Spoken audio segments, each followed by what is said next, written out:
Thank you, Mr. Chairman. Ladies and gentlemen, thank you for being here today.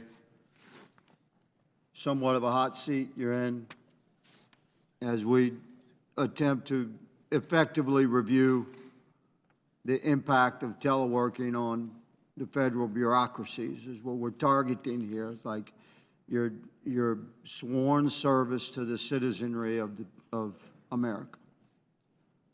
And as representatives, a large part of our work that the ladies and gentlemen, both sides of the aisle up here, are very dedicated to is constituent services. So when we're referencing failures within the bureaucracies, don't take this personally, but it's very personal to our constituents because it's their lives. And Mr. McNally, you're in the hottest of the hot seats right now because Social Security, our elders, it's some of our most vulnerable, most alone. They generally shy away from, shall we say, cyber skills and online applications. These things it can be overwhelming to our elders. They're dealing with health issues and loneliness, and when their Social Security payments are interrupted or they have to go through what you would say was a reasonable, or this is our process and it's online and it's electronic and it's 21st century and it's modern, it's efficient, to them, it's like a brick wall they can't get past. And this is where human contact is incredibly important. And I would suggest that to all of my fellow Americans that serve one of the alphabet bureaucracies of our nation, let me say that teleworking, although it certainly has its place, we got used to the virtual thing. Some of us never liked it, but we got good at it during COVID. And there's no doubt it has its place in our evolving society in the workforce.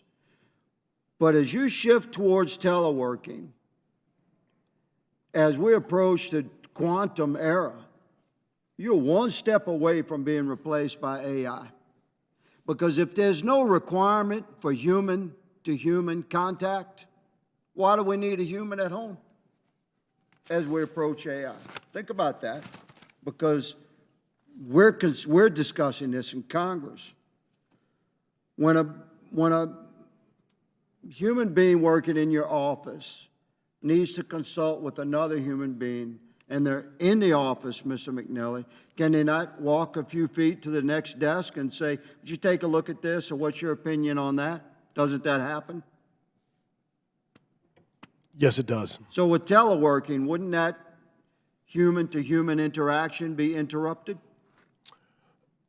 So I agree that this is a people business and that we need to be connected to your constituents and make sure that they get the services they need. Okay, services they need. Not to interrupt you, but this is not the Senate, so they limit us to 5 minutes. They're pretty smart about that, by the way. In your opening statement, sir, I'm quoting you, you quote, strong performance management and accountability. You say employees have been working a combination of on-site work and telework to meet the evolving needs of the public. You say our ability to move work electronically and provide seamless service allows us to operate more efficiently. But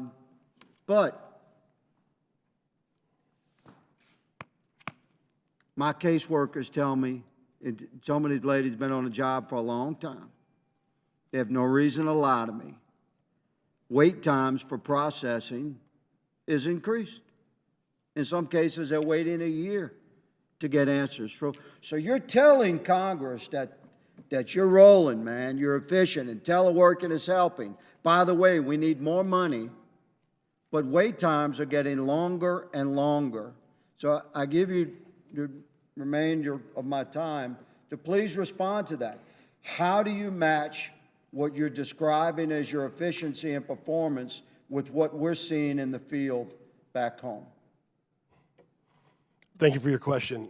I think the principal contributing factors to what we're experiencing in the field offices is a combination of what we saw during the pandemic, as well as years and years of understaffing in our field offices. But to your point about the person-to-person contact, what I would offer to you is that our field office employees, 26,000 strong, who see the public in person, those individuals report on-site at least 3 days a week. So we value the in-person connection that we have with your constituents and want to serve them as effectively as possible. Mr. Chairman, my time has expired, but let me just close by saying 3 days a week is what we used to call a week off. And that's sort of the mentality that we're combating here, and we're respectfully trying to address. Mr. Chairman, I yield.